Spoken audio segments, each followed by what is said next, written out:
Sifuna. Trevor, first of all, I want to give him some breaking news here that they have arrested the member of parliament from Avoko. So just don't shout. I can even decide to donate my time to you because you have what we call warped logic. What you are trying to explain, it doesn't make any sense. And Kagusha, I wish you were sweating like this on the floor of the House to defend the positions you took. For instance, to explain to Kenyans why you think the people of Mukurweini deserve to pay housing levy, to pay extra on fuel. The people of Mukurweini expect those roads. Just a minute.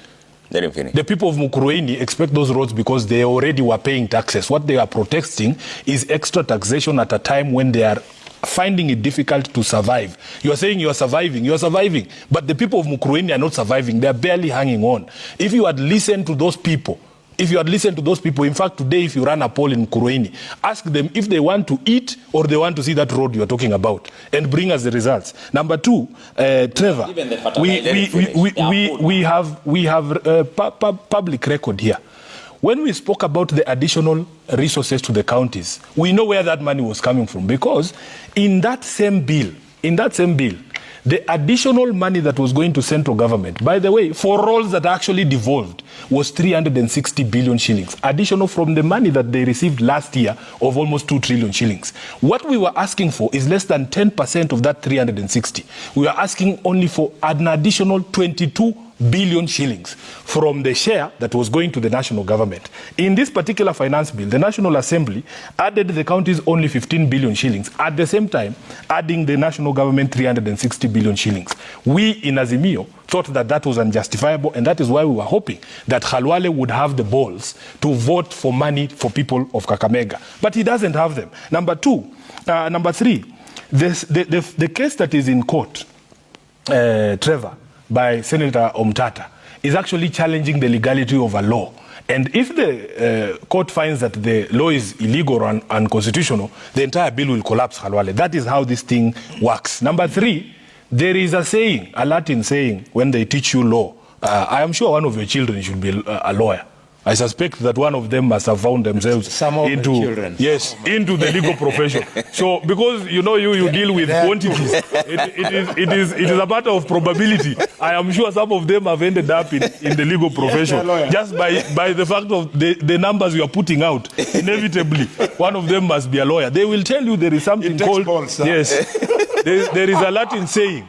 There is a Latin saying, Khalwale, that crimen nalum crimen sin lieg. It means there can be no crime if there is no law.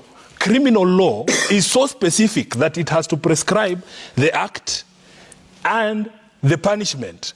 So there is no crime under our Kenyan laws called political responsibility. There is no such law. Okay. So what you do, Khalwale, if you feel that you have looked at the entire criminal book, the penal code, and you can't find a crime to pin on Sifuna or to pin on Honorable Raila Odinga, you can use your numbers in parliament, like you're introducing this new bill on limiting the rights of protest. Then maybe you can introduce this crime called political responsibility. But as we sit here, Trevor, there is no such law. Kagusha says, he didn't see members of ODM during the debate. I remember you guys covered it live, the debate on the finance bill. You remember members of ODM, people like Mbadi, teaching the law to people like Kagusha, the difference between zero rating and VAT exemption. It was people from ODM like Nasama Tandi explaining to them the impact of this law. I didn't see Kagusha. In fact, I want to see a clip of Kagusha just to demonstrate that, first of all, he understands what the people of Mukurweini want, and number two, he understands the sort of punishment that he has imposed on his own people. This is a shame that you will live with Kagusha. You cannot run away from it. Finally, Trevor, we want to say this, that we are not unreasonable people. Sometimes people look at you and they think that this Sifuna is crazy. We are not crazy. It depends on the approach that you come with us. Those demonstrators who are skipping rope in Nyeri, what would be their reaction if, while they are skipping rope, not bothering anybody, somebody comes and just drops a canister of tear gas in the middle there? If, for instance, I say that on Monday, when we go to Kamkunji on Monday, we are only going to skip rope, will these people allow us to skip rope at Kamkunji?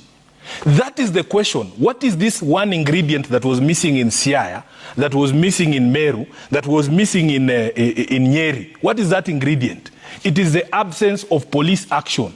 And that's what we are saying. All you need to do, Trevor, we have spoken about this thing so many times. I am even tired of explaining it.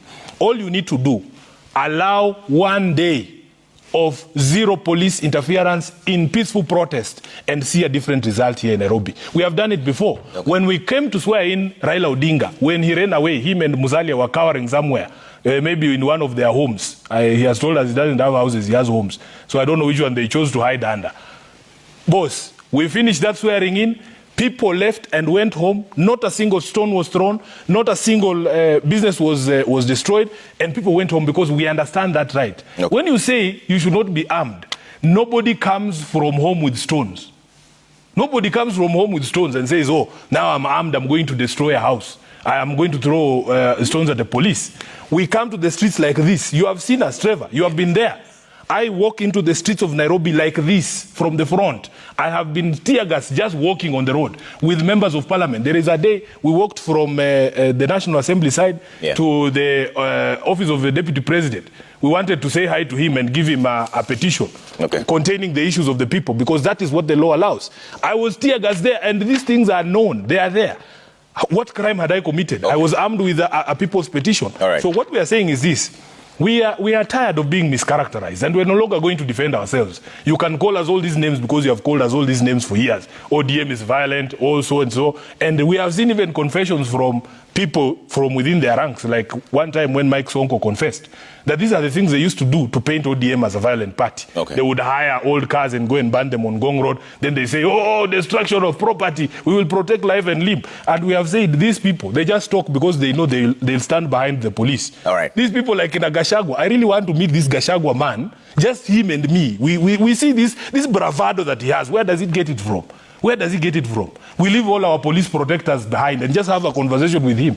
I would really enjoy that, because they do that knowing full well that they will have people shooting at us in front. What we want to do, Trevor, we are not unreasonable people. When the Ruto called for talks, we assembled a team, we came to the table, we tried to talk to these gentlemen. They didn't know what they were doing, they were confused all of the time. They couldn't even make simple decisions like which color of tea we are going to drink today. They have to call the president every 10 minutes. Oh, Sifuna is saying this, what should we do? They don't have any wherewithal to handle the sort of negotiations that we wanted to have. So if indeed the president listens to his people, don't listen to Sifuna, we have said that. Don't listen to Raila. Listen to the people of Mukurweini. They are telling you they are hungry. Please scrap this finance. And this will be the end of the matter. Gentlemen, thank you so much. We have to leave it there. We've run out.